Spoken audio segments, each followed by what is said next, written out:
recording. Nice. Okay. This is the beginning of the recording. Mhm. Okay, so I'm just gonna let some people gather.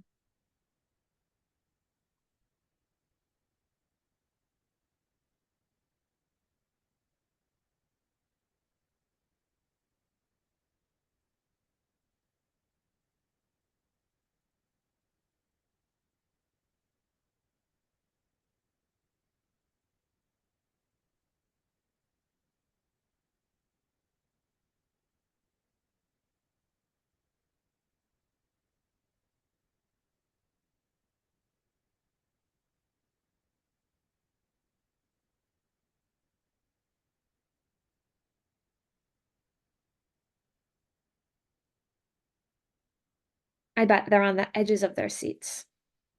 Oh yeah. 21 people now. Ooh.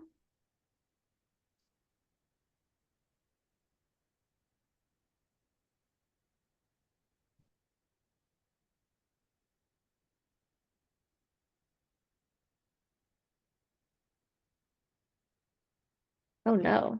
Shri said she's might not be coming because of the hurricane and her power and Wi-Fi is down.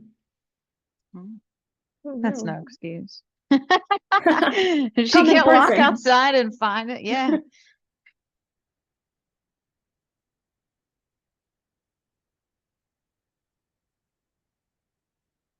Why are people leaving? Oh no.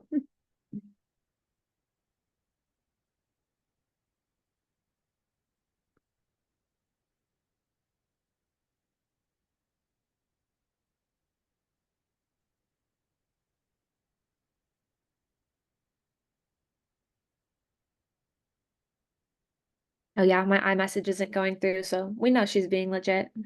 Okay. Way to keep tab.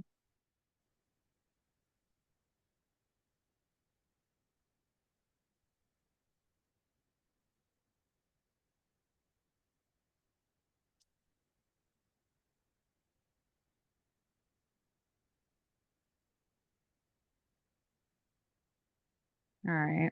We'll wait one more minute and then you get to write down the names of whoever is late, right, Riley? Because you're the Yes. truancy officer. I will do it. I feel like I should get a badge. Oh, yeah. All right. Here we go. We're admitting everybody. Ooh. Whoever's not here isn't here. All right. Good evening, everybody. And somebody is not muted because I hear somebody talking. So let's all take a moment to mute ourselves. All right, everybody. So, according to Google Classroom, it appears that everybody except 2 people studied the poison control website. And it said that you need to study because there will be a pop quiz. And I will tell you that now is the pop quiz. Surprise. Okay, so everybody studied the website, right? Because everybody except for 2 people submitted on the Google Class that they did it.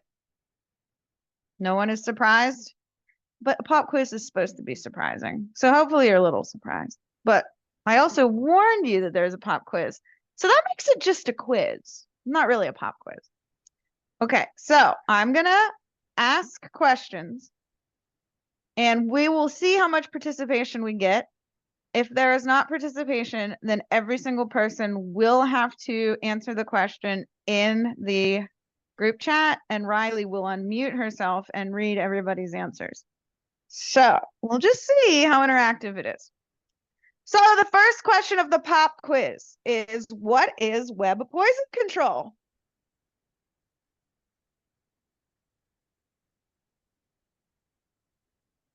You guys were supposed to read an entire assignment of the first question's supposed to be easy.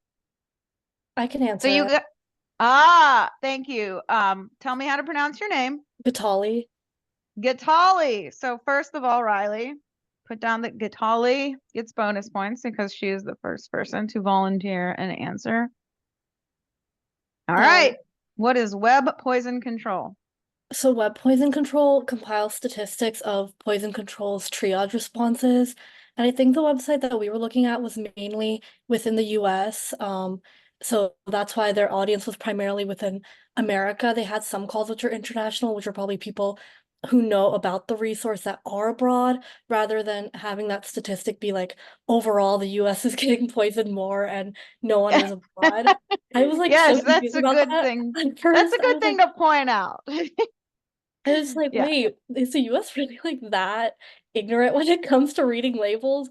And then I realized it's because it's based here, that it's Yeah. not like an international thing. But yeah, basically it takes the responses from calls that are in response to accidental poison consumption that's not like prescribed pharmaceuticals, so it's more like painkillers or accidentally ingesting cosmetics, and it takes all the statistics and compiles them for public analysis. Right, right. Well, there are quite a bit of prescriptions in here, but overall, like the analgesics, it doesn't, as far as I read, it doesn't distinguish whether the analgesics were or were not prescribed. I mean, there are some that are over the counter too, but aside from that, yes, you are correct.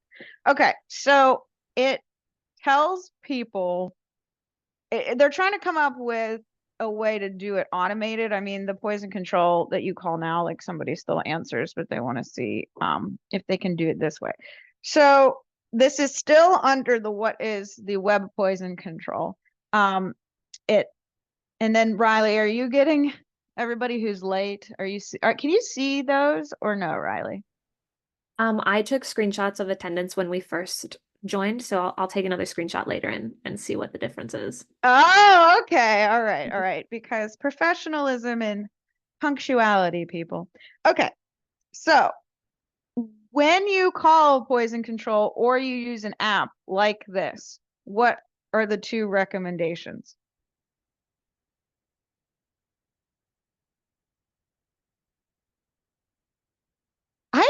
You guys were, every single person except for two of you said that you studied this for the pop quiz. So I can't believe that nobody knows what the two recommendations from poison control. I mean, even if you didn't read it, even if you didn't study, when you call poison control, what are the two things they're going to either tell you to go to the Emergency Hospital. room. yes, or not go to the hospital, right? Right? There's really only two options. So okay. All right, guys. So you call it, you've been poisoned. Actually, who's getting poisoned? What age group was the most prevalent for these calls? 6 and under. All right, Yes, it's numbers. Elizabeth. Elizabeth. All right. 6 and under. Very, very good. And why? It didn't say this, but I feel like you could surmise. Why would it be 6 and under? Because children tend to ingest things that they're not supposed to, or maybe have certain things in their mouths. And they Oh, can't read, so they don't know better. absolutely. So if you go ahead and you all, I would assume, if we're all being honest about our Google Classroom assignments, you've all seen the chart and how vastly different the 6 and under is, taking up the majority. The blue dot of the detergent looks yummy. Okay. Riley, see, I'm having an issue where I can't see the chat and see people talking at the same time. So Riley, you will have to read the chat to me. I think what we should do, because I have a feeling that it's going to be the same couple people answering the questions for the next, don't eat the shampoo. Uh, yes, actually, this is all about the don't eat the shampoo. This next question, I'm going to want everybody here to put an answer in the chat because we can't have non-participation from some people. Out of all the substances, what was the number one most ingested? And this is a question for everybody. And Riley is going to look through. We'll give everybody 2 minutes to answer. This is a very easy question. Out of all the cases, This had the most number of cases and the highest percent. What was it? And you type your answer in the chat.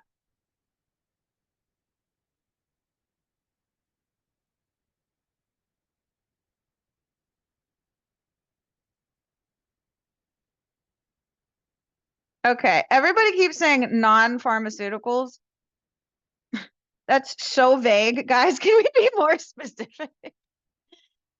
No one else say non-pharmaceuticals from here on out. That's very, very vague. What kind of non-pharmaceutical? I guess technically you're right. No, it is not a pharmaceutical. But please be more specific.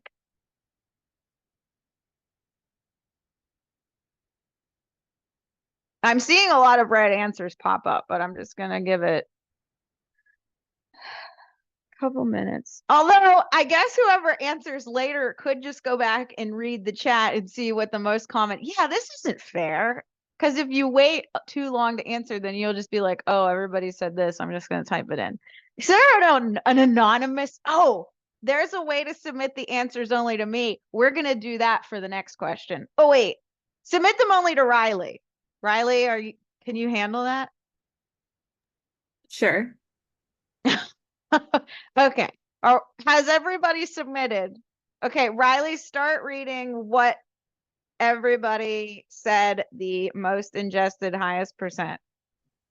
Okay. We have arts and crafts supplies, cosmetics / personal care products, soap, cosmetics, alcohols, analgesiacs, soap and detergent. Analgesics. Those are pain. Analgesics? Yeah, Okay. those are painkillers. Cough syrup, cosmetics, lots of cosmetics, batteries, adhesives, soap, alcohol. I'm glad it's lots of cosmetics because that is the right answer. Can you guys believe? I mean, you can believe because you all studied, but can you believe that cosmetics are actually the most ingested? Delicious Kylie Jenner lips. Yeah, so the answer is cosmetics. And it is a non-pharmaceutical. A cosmetic product is not a pharmaceutical, but I feel like the answer non-pharmaceutical is too vague, although correct. Okay. 2 people said cough syrup. I am wondering who said cough syrup and where did you get that answer from?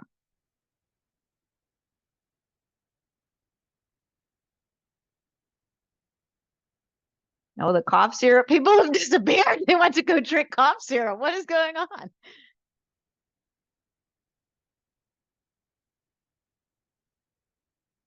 Riley, who said cough syrup? We had Nadine. Nadine, where did you get cough syrup? You're allowed to say that you were just guessing. I'm just curious. I was just guessing, but I also looked it up again, and cough syrup was one of them. That's commonly highly ingested, more than the average dose, and with kids. Okay, because I am not. Can you private message me where that is? Because I'm not seeing it. All right, and then where was the other cough syrup person? Now, fun fact about cough syrup, and this is actually in one of the other videos that I have, is the cough syrup containing, which was the answer to a previous quiz, dextromethorphan. Does anybody know what taking lots of dextromethorphan can do to you? I'll give you a hint. It's called robo-tripping. Makes you hallucinate. So that is why, yes, exactly. Hallucinations, correct. So whoever said cough syrup, if you want to private message me where, I mean, I know people, but that's like probably doing it to get high, not like call poison control. Out of body sensations, yes. Not anything that appeals to me, but apparently is appealing to other people because it is abused. All right, so dextromethorphan, robo-tripping, cough syrup. But I digress. The number one highest cases is cosmetics, and the population that has the highest cases is little kids because, as I well know, they put everything in their mouths. Now, I'm not going to ask you guys in what order the subsequent ones are, but can you guys, and you don't have to type this one out, just shout out some of, under cosmetics, some of the other top ones. Office supplies. I saw glue, Died. adhesives, paints, like Mm. arts and crafts. Cleaning supplies. Essential oils. So I guess I'm curious where like glue and cough syrup, is this, it must be a different, like a more specific, because what I'm looking at says cleaning substances, but you guys must be looking at specifically which cleaning substances. But cleaning substances in general is actually the second most ingested. So the first most ingested is cosmetics and then cleaning substance. The next one is medication. So it is not a non-pharmaceutical, it is a pharmaceutical. And this, no matter which part of the website you studied, is very consistent throughout. Which pharmaceutical substance is by far the most commonly ingested by those utilizing the poison control? Is it the cardiovascular drugs? It is not. Is it vitamins? Vitamins is a close one underneath. It would be under dietary supplements. Well, actually, no, dietary supplements and vitamins are separate. So it may be if you combine those, they would be. But the answer is analgesics. And those are the painkillers. And then we have things that aren't even digestible, like toys, foreign bodies. Plants. So a fun story is that there are so many poisonous plants. And hemlock is one of them, and it grows all over the place, and it is nearly indistinguishable from a nice plant called Queen Anne's lace. And Queen Anne's lace is like benign and not poisonous or scary. So it is really important to be able to tell the differences. So Queen Anne's lace has sort of like little fuzzy, you can think about Queen Anne has hairy legs, I watched a show about that. Yeah. What show was it? Was it Father Brown? Because I love all the British like murder shows. So the Queen Anne's lace has like little fuzzy things on the stem, and also the flower at the top's a little bit rounded. And then the hemlock actually has a little bit like purple lines in the stem. So it was Jimmy and Georgia. Okay. Well, let's not go around eating hemlock because it's very poisonous and there's no antidote. So plants is on there, pesticides. So basically we have people calling poison control for little kids eating cosmetics or household products. Okay. So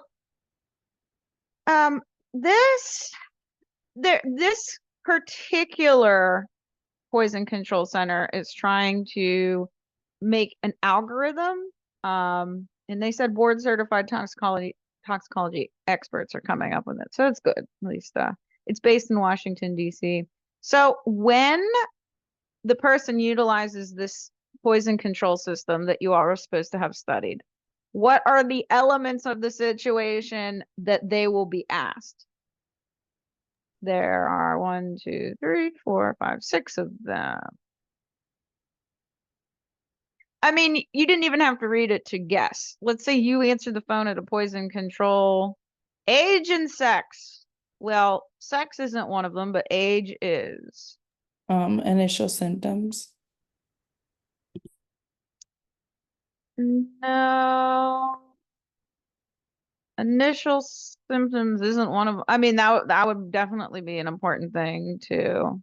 If you call them, they would ask if it's you who's exposed or somebody else.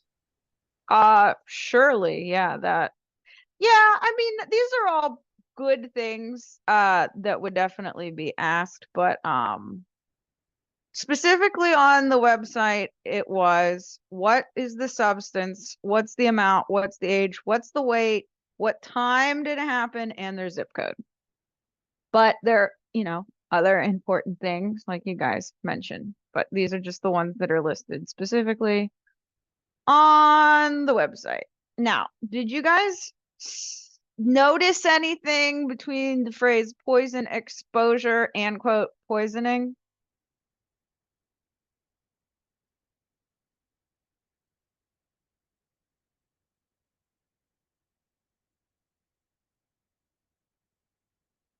The correct term is supposed to be poison exposure. The toxicologists do not use the term poisoning. All right. Did anybody happen to catch about how many people utilize poison control each year?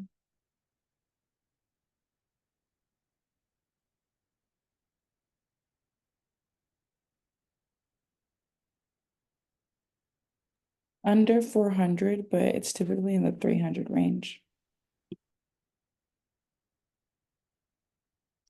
It's 2.08 million. So there are 55 poison control centers in the United States. And well, I suppose in 2001, so in a year, yeah, that's a lot of phone calls. And I see why they might want to get automated. I see you were looking monthly. All right. And so that's about 6 for every 1,000 people, is what it said. I bet there are some people with multiple calls. For example, me, I've called poison control 3 times in the last year. So I bet there's a lot of repeat offenders. Again, why do you think I have called poison control that many times this year? Because small children. That's exactly right. Okay. Well, I'll give you some examples. I was at a neighbor's house and somebody gave my 4-year-old sangria. I guess they just thought it was juice. So I found out. Yeah. So I called poison control. And I mean, she took a sip. And I was like, first of all, like, what if she's allergic to juice? You don't just give kids things without asking their parents. But hey, I don't know. People do weird stuff. She was across the room and somebody handed her what they thought was juice. But it wasn't. So I called poison control. She was maybe 3. Yeah, I wasn't super happy about that. So anyway, what do you think poison control said? Did they ask what she ingested? Well, yeah, I said somebody gave my kids sangria. Yeah, they asked. That's like, I mean, they didn't have to ask. I readily volunteered that. Yes, an amount, and it was a sip. And her age, yep. Yeah, and the age, yep.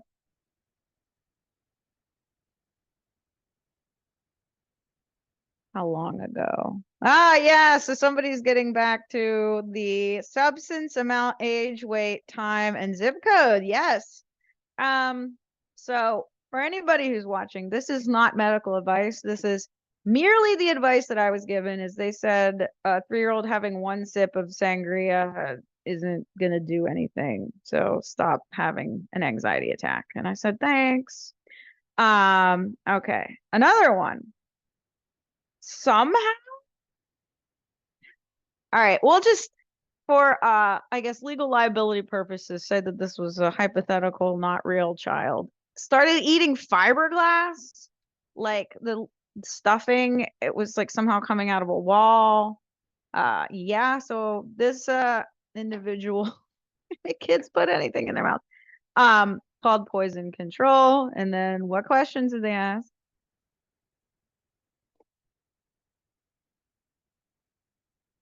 Y'all start participating. This is the third time it's the same question. You can talk out loud. Age, I told weight, you zip code, they how long ago it think happened. yes, thank you, Gabby. Perfect.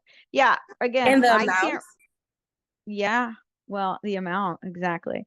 Okay. So again, this is not medical advice. This is merely some advice that was given to some individual who called poison control.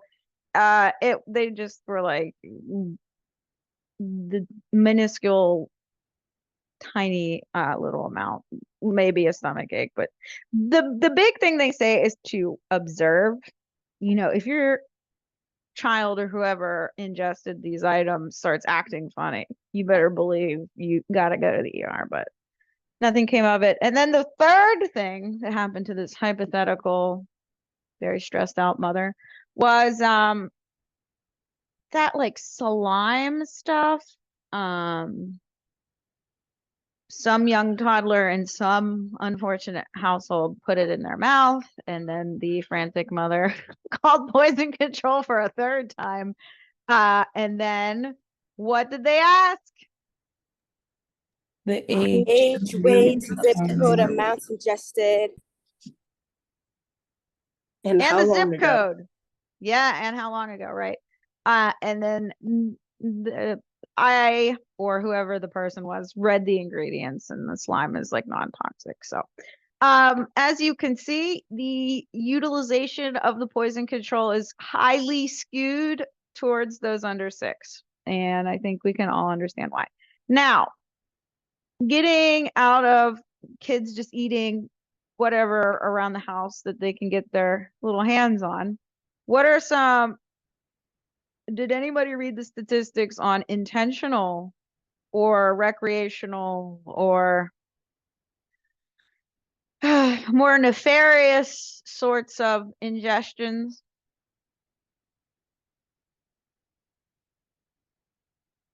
Nobody read that. I saw stuff about like alcohol and then like acetaminophen, but Acetaminophen, you said it correctly. Acetaminophen is Tylenol. Yep. I'm not sure if I was looking at like the right graph that you're talking about, but I did see like sections on those. There were and then, lots of graphs, so that's okay. yeah, but there was like subsections on like the types of alcohol and stuff like that also. Right. Well, so people worried about alcohol poisoning, which is a legitimate concern. And aspirin. That's the other one I remember. And aspirin. And do you guys know that you should not give aspirin to children?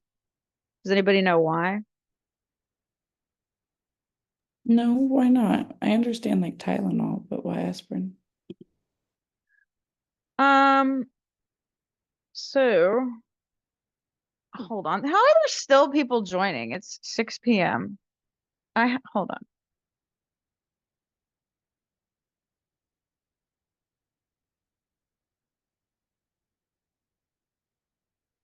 Well, who said Aisha? Did I say your name right? Yes. You're correct. How did you know that? I think I learned about it a while ago in one of my classes. Well, you had a good teacher because there's a thing called Rey syndrome, and it's like a reaction issue that little kids have if they take aspirin. And it's funny, like when you become a doctor, it's kind of hard to remember what it was like to not be a doctor. And so I always ask my husband, who is conveniently not a doctor, so that I can ground myself. Exactly, baby aspirin. I'm getting to that. I have a hard time knowing what normal people know. Like I use words like idiopathic, like I don't know what normal people know, like what medical things they know. Like I assume most non-doctors know what tuberculosis is and things like that. But my husband pointed out something the other day that it didn't even occur to me that normal people would think of, is baby aspirin. Now I know baby aspirin is just a small dose of aspirin, 81 milligrams. But my husband was like, non-doctors think baby aspirin's for babies. And I was like, why would they think that? Oh, the name. So yeah, it makes sense that non-doctors would think that baby aspirin is for babies, but it ain't. So don't give babies baby aspirin. Don't do it. Okay. So how did we get on aspirin? The people that were like overdosing? Come on. I need out loud, people speaking out loud. We were talking about the various reasons why people would call poison control, and then we were talking about alcohol and drugs, and that's how we got to aspirin. Yes, which is an analgesic, right, everybody? Okay. And the other issue is if you watched my video about cough and cold medicine, is that a lot of stuff has things in it that you don't even know. Like aspirin is in Alka-Seltzer and Excedrin and headache powder and Pamprin and Pepto-Bismol and wintergreen. Like, just because it doesn't say aspirin on the bottle doesn't mean it doesn't necessarily contain it. So it'll say something, but then there's subcomponents of it. All right, so we have the big thing. Somebody said anticholinergics at some point, because we have analgesics, which is the number one thing, which is anything pain related, and then another one that people were overdosing on was an anticholinergic. So everybody in the group chat, give an example of an anticholinergic medication. Ready? 1, 2, 3, go. Riley, you pay attention to who's typing and who's not.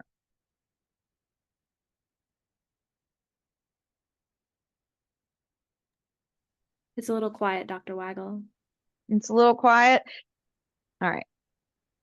Oh, we got a couple. Claritin, Benadryl.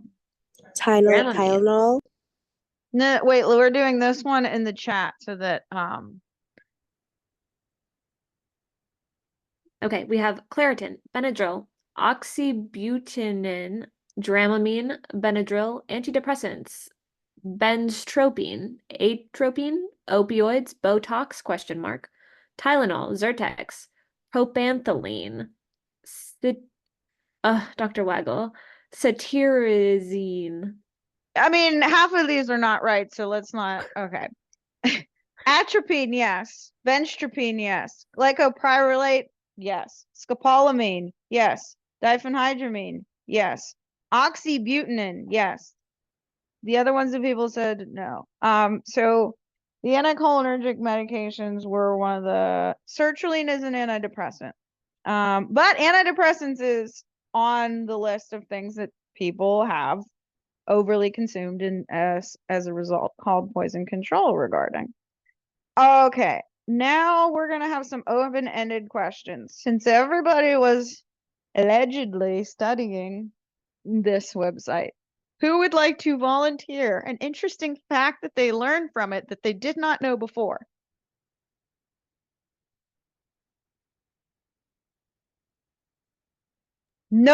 Everybody knew everything on that website. Okay, I honestly, this might sound kind of dumb, but when they said it was like either on the eye, skin, or inhaled, I guess I just never even considered the idea of inhaling something. Like, well, that is great because that shows that you're not one of those glue sniffing teenagers. Yes. Yeah, no, not that. But I feel like if I were to like swallow something or get it in my eye or my skin, I would definitely report it. But I don't know if I would have thought about like I just inhaled something. I probably shouldn't inhale. Well, gee, I've already told you guys about robo tripping. I don't want this rumor to go around that Dr. Waggle is teaching you guys nefarious stuff. But I mean, if you're going to be a doctor, it's the nefarious stuff that gets people in trouble. Stuff like whippets and inhaling these things to get high, the inhalants, those are unfortunately things that happen. A lot of times people are doing them for nefarious purposes, but yes, that is on here and it is interesting. So the majority of the cases, the route of exposure is the Mouth. Orally? mouth. Right. But you can also get chemicals. You can have them on your skin. You can get stuff in your eyes. yeah, there's different routes for exposure, but of course by far mouth, but you can inhale things through your nose, and that sort of thing. So yes, I also found that to be very interesting. I agree. Any other Mhm. interesting facts that people came up with? I found it interesting that so for some pharmaceuticals, some people double dose on certain things and electrolytes. I didn't know someone could potentially double dose on electrolytes and minerals. So that was something interesting that I found on the website as well.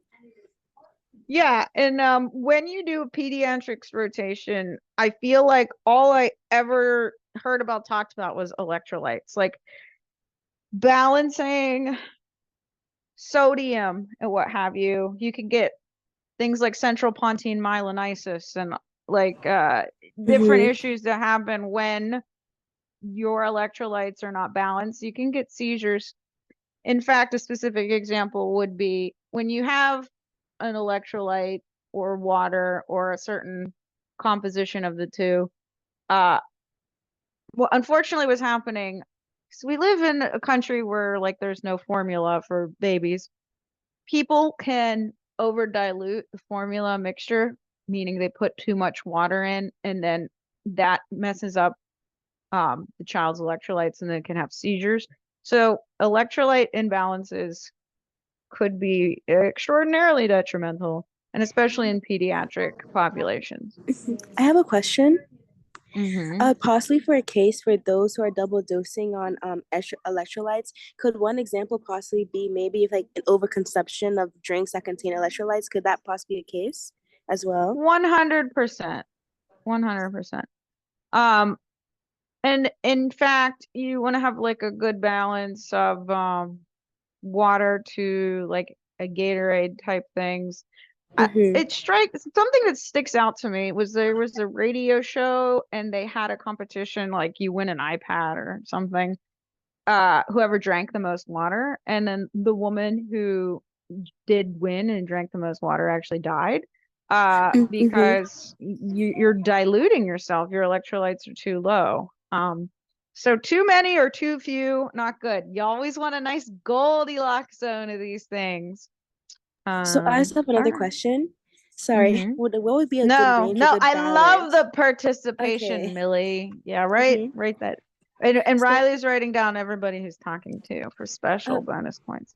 okay. Oh, so I was just saying. So what type of scale or range, or is there a type of scale that determines what's like an okay range for your electrolytes, or like what's some type of measurement to understand? Well, in fact, I'm glad you asked. Something called a complete metabolic panel, a CMP. So the bread and butter of medicine, whenever you're a doctor and you're ordering labs, the typical run-of-the-mill, very general items you order are a CBC and a CMP. I will not talk about a CBC. That's a complete blood count. It doesn't have to do with what we are talking about right now. A CMP is a complete metabolic panel, and that will tell you how much potassium, there's a range, how much calcium, there's a range, how much sodium, there's a range. So that is the answer to your question. Thank Yes. you.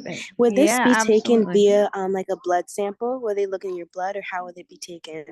Yep, they take your blood Okay. and then they run a CMP on it. Exactly. Thank you. All right. Did anybody else learn anything interesting?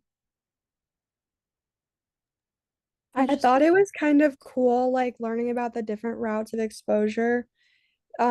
Like especially the combination ones. The one that I wrote down was mouth, eye, skin, and inhalation, and I just thought it was It's like somebody just gets sprayed all over I the know, it's kind of impressive. Yeah, yeah. I guess if you like fell into a vat of poison, it would be entering you through every route. So yeah, I mean all sorts of things. And the thing that sticks out the most to me when I was learning about poisoning in medical school is like farmers for some reason just like have tons of poisoning problems. But I mean, think about all the chemicals they have to interact with. I mean, they're getting everywhere. All right, so I wonder go ahead.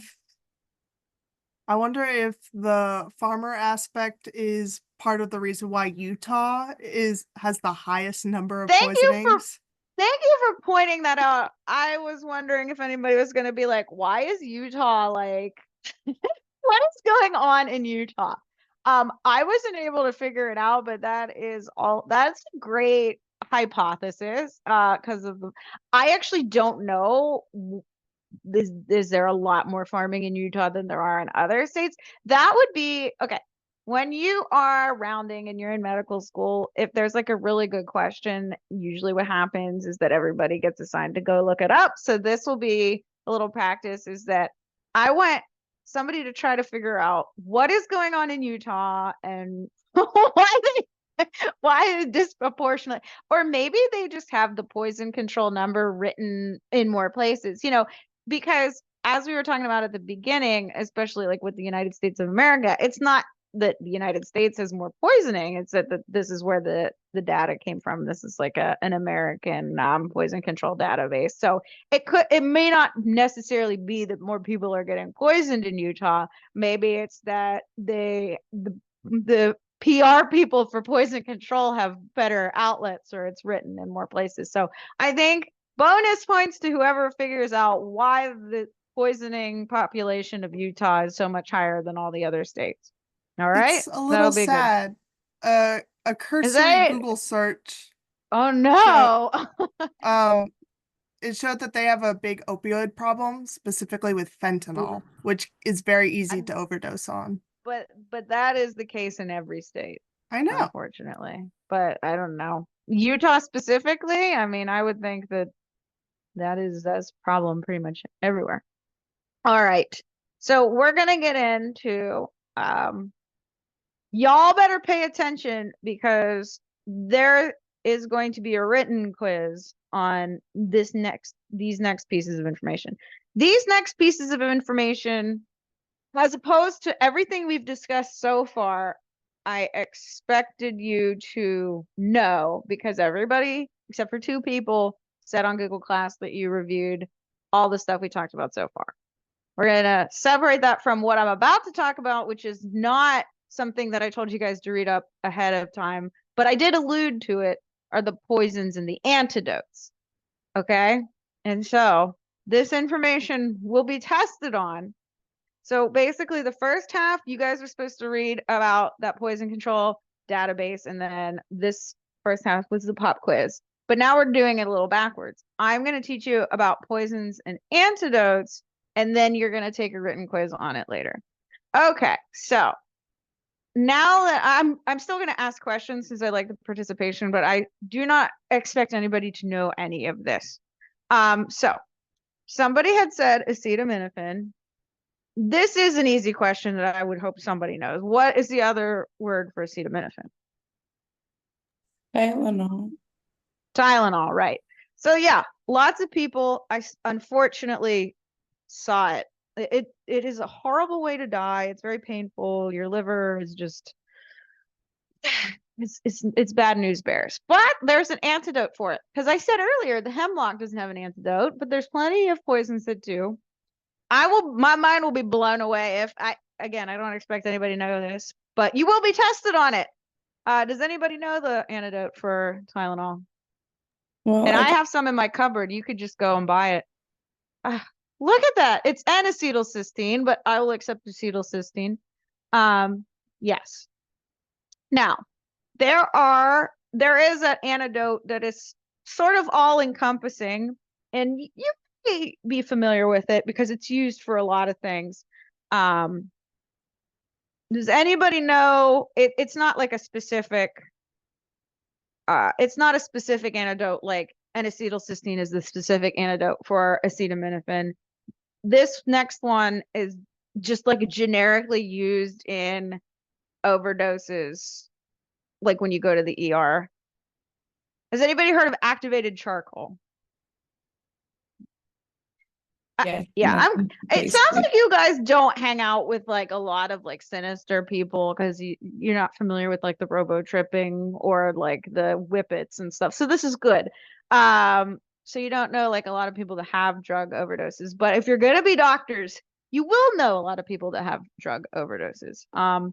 Where I grew up, I knew a lot of people. One of my best friends, actually died from an opioid overdose. So I am all too familiar with the, both sides of these issues. And activated charcoal is something that is utilized quite frequently for like lithium, alcohol poisoning.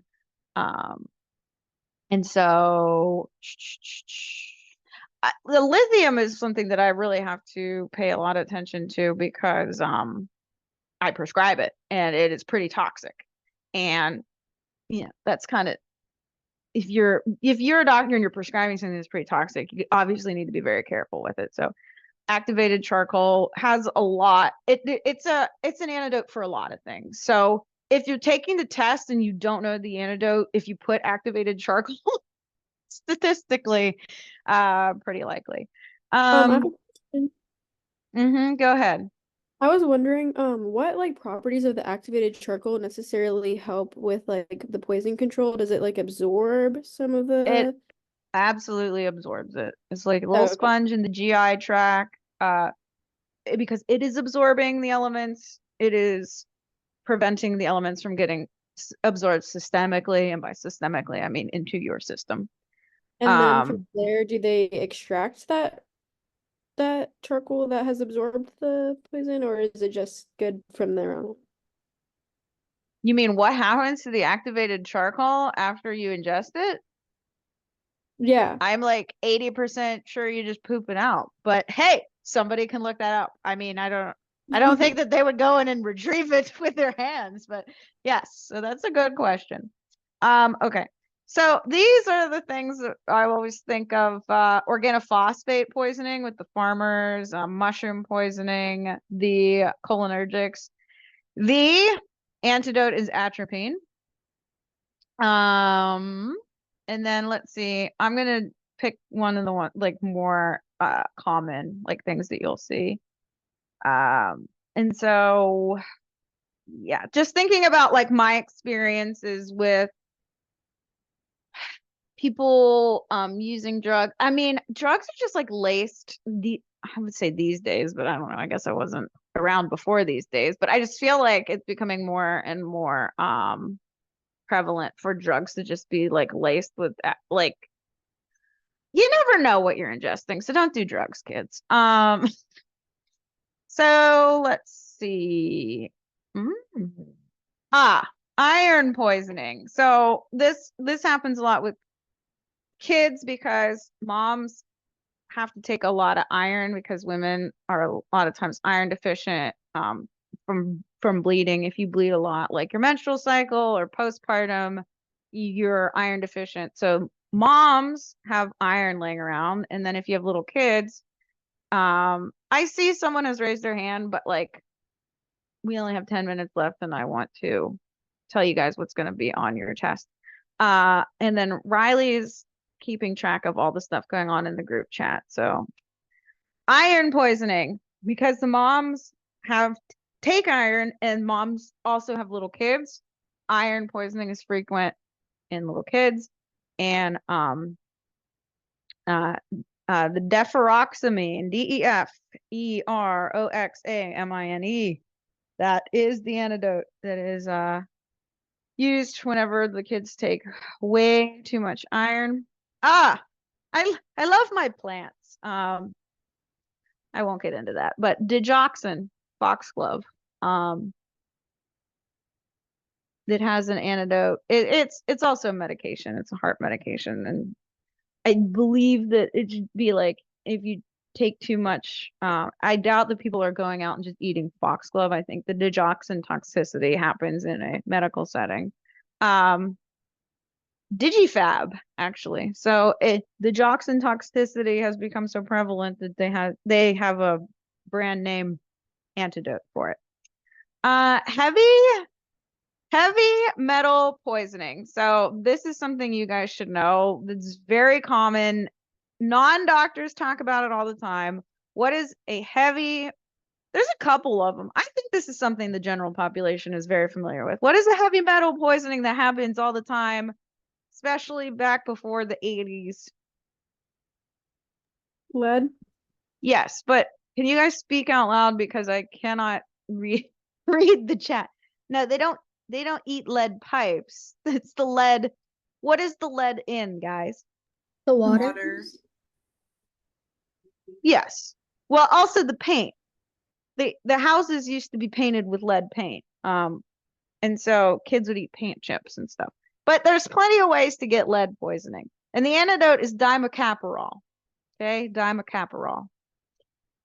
There are other heavy metal poisonings. The Mad Hatter, he's not just the thing from Alice in Wonderland. The Mad Hatter is based upon, back in the day, the people that made hats became mad because they would get this type of heavy metal poisoning.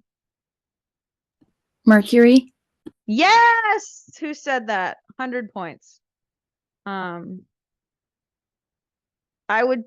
mean, if you guys want bonus points, you better say your name. So whoever said that, if we can record. Yeah. Mercury, That was Mad me. Hatter. I don't know who me is. Molly, sorry. All right, me. I get the point. Okay. Dimercaprol. Dimercaprol is the antidote for the heavy metal poisonings like lead poisoning, mercury. And what's another one? It smells like almonds. It's found in apple seeds. You hear about it all the time. Oh, yeah. So, yeah, cyanide. Actually, I was thinking arsenic, but yes, it is cyanide that smells like almonds. There is this is another good question. Everybody acts like everybody can smell it. And the reason I'm asking is because I'm not sure. I've read that only 30% of the population can smell it. So if somebody could figure out about Utah and somebody figure out what percent of the population can smell it. But it's arsenic that's dimercaprol, but the almond smell, somebody look up what percent. If it's 30, then whatever I read was accurate, but I don't know if it was an academic source or if it was just It BuzzFeed or said whatever. around 20 to 40%. Oh, Sorry. oh, okay. So Yeah. whatever I read must have been an accurate thing. Okay.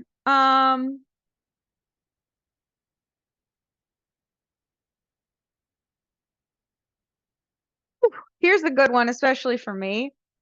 Benzodiazepines, it's a medication I prescribe. You know, again, none of this is medical advice, but I had a lecturer in the ER who said the only way that you die from benzodiazepine overdose is if you choke on it. But I feel like benzodiazepine overdose is a thing. I don't know why he was basically pointing out. I guess you could have you're pretty conked out if you take a benzodiazepine, even just one anyway, but flumazenil is the antidote for benzodiazepine overdose. And benzodiazepine works on the same receptors as alcohol, so that's why you shouldn't take Xanax and drink. People do that a lot actually to have suicide attempts. And so if you find somebody and you suspect that that's what they overdosed on, flumazenil is your friend there. And then we have, I'm telling you, people who are desperate for alcohol will drink anything, including antifreeze, which is ethylene glycol. And I have literally seen it. Wild. People are so desperate for alcohol, they drink antifreeze. Of course, antifreeze is poisonous. So interestingly, I don't know if this is really what they would get, but ethanol is the antidote for ethylene glycol. But hemodialysis, who knows what hemodialysis is? It's not an antidote, but it would fix a lot of what's going on here. Who knows what dialysis is? Dialysis is simply like filtering your blood or your bloodstream, so it filters out waste from your blood. Right. It's like a kidney machine, right? And so that's probably what I would do. I don't know if I would give them more, if I'd give them more booze. Fomepizole is another antidote for that. And then we have glucagon is the antidote to beta blockers. Like one that I prescribe is propranolol. A lot of this stuff is stuff that I prescribe. Now this, I think, is a general population poison antidote because it's like opposite. So insulin is the opposite. what would be the antidote if you overdosed on insulin? Like, Glucose? yeah. Mhm. Dextrose 50%, glucose. Very good. Oh, now we're back to cyanide. So there's two. Hydroxycobalamin. So that's HYDROXOCOBALAMIN. That's for cyanide. And then nitrites would be a second line for that. Let's see other more prevalent. So, well, actually, so unfortunately for the opioids, I actually have her right here. Sorry, everybody. Oops. Okay. So not just in Utah, but like literally everywhere, the opioid epidemic is just so insane. In fact, well, you're mandated as a physician to have 8 hours of training to get your DEA license renewed, just because it's like we're all just inundated with like immense amounts of opioid overdose. So very important. What would be, I'm holding it in my hand right now. What would be the antidote for opioid overdose? Naloxone or Narcan? Narcan. Exactly. Narcan. Look at that. See? When? Everybody should have some at all times. And again, not medical advice, but my understanding is if you see somebody passed out, just give it to them, because statistically it's probably somebody's overdosed on opioids, just because of how the world is. And it's not going to do anything terribly negative if they haven't had opioids. It's just everybody should carry it. It really saves lives. Like cray, like so important. Everybody should have some. All right. We only have 1 minute left, but there's so many that, let me just pick my favorites. Okay. Carbon monoxide poisoning, I feel, is like super prevalent. So can anybody guess what, if you had carbon monoxide, like what would you want to make up for it? Oxygen, yeah. Oxygen. Exactly. Exactly. We talked about anticholinergics earlier. And physostigmine. I think I just wanted to say physostigmine. That's the antidote for it. Warfarin. These are kind of like opposites too, like poison, antidote. I actually was explaining that to my daughter the other day, like opposites, and I said poison and antidote are opposites. Warfarin and vitamin K. Let's see. A lot of these are very important to doctors because they're things we prescribe, like heparin. Protamine sulfate is the antidote to that. This is like so generic, but it's like a gimme. This will be like easy points on your test. This, you don't even have to think. Just say the first thing that comes to mind. If you get bit by a cobra, what would you want to take? And don't even use like medical terminology. This is just sheep. Somebody said sheep. Yes, you give them a sheep. No, it's antivenom. Whoever said that. But talk out loud, because again, I can't read all the responses. But Riley is, so I don't know. Maybe she's putting that up. Yes, cobra bite, antivenom. But I like whoever said sheep. I think that Sorry, I said sheep or lamb because I thought that the lamb's blood was a source of antivenom for cobra or snake attacks, snake bites, or it may be. I've never heard of that, but that's interesting, and maybe you're right. But I love that you said sheep, and you can definitely, if you find that, send it to me so that now that I want to make sure before I put that in the database that it's accurate. So look that up and let me know. Yeah, they All said right. like horses Go ahead. and some sheep, some animals, they do have antibodies which are used as antivenom, and some like horses or some sheep, but that's probably where the antivenom comes from. Yeah, but I just pictured being in the ER and they like bring out the sheep and they're like, here he is. But that's interesting. I didn't know that. Thank you for teaching me something. All right. Hyperkalemia, which is too much. Hyperkalemia, too much sugar in the kalemia. blood? Too much potassium. Yes, too much Oh, potassium. potassium? I do like the guess of sugar. That is hyperglycemia, but hyperkalemia is too much potassium. And the antidote is sodium bicarbonate. And then this one was just so often that we just put it as a standard, give it to everybody. Thiamine, which is vitamin B.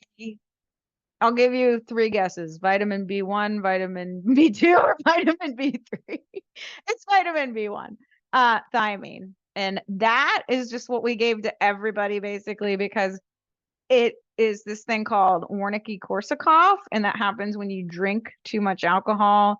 And it's just like not gonna be harmful to take a little bit of vitamin B1, and the benefits were pretty good because statistically, where I worked in the ER, most people were having alcohol-induced madness at all times. It was very drug-fueled and very alcohol-fueled ER experience. So we just gave pretty much everybody thiamine because that's the antidote for alcohol-induced Wernicke-Korsakoff syndrome. So to summarize, y'all were supposed to read about the poison control website so that we could do the pop quiz and talk about the statistics. I think most of you did pretty well. However, I have a sneaking suspicion that some of you may just said that you read it but didn't. But I don't have any proof, and I gave everybody 100% because I'm just so nice. But those of you that did demonstrate that you learned something will be receiving some bonus points from Riley as she collects everybody's name. And then during the second half, I went over the poison and antidotes. And I will be giving you a quiz on the poison and antidotes. So I'm sure I'd say any questions, but we're already 4 minutes over. So any questions could be directed to Shri. And I think you guys did a great job. Everybody give yourselves a round of applause. And now you know about overdoses and toxicity, and we still don't know what's going on in Utah, but I had fun. I hope you had fun, and I'll see y'all next week. And I hope it recorded, but who knows? I don't know. Thank you. Wow, there's 168 messages in the chat. Riley, I hope you went through all that. All right, y'all can leave. I'm just gonna Wait, talk to Riley. Don't close it really quick. I have to download the chat. Thank you. That's why I said I'm not closing. I'm not pressing any buttons. Thank you guys. It's been fun. Thank you, doctor. You. Yes, I have saved the chat. All right, and then I think it's recording, so I guess I just end it, and then I think so. and then we can watch this part in the future. Yeah. Hi, future me. Hi, future Riley. Ooh, it's like All we're right, in the I'm just- past right now. I know, it's trippy. It's like we were taking too much Robitussin. All right, I'm gonna hit the end button. Okay, bye.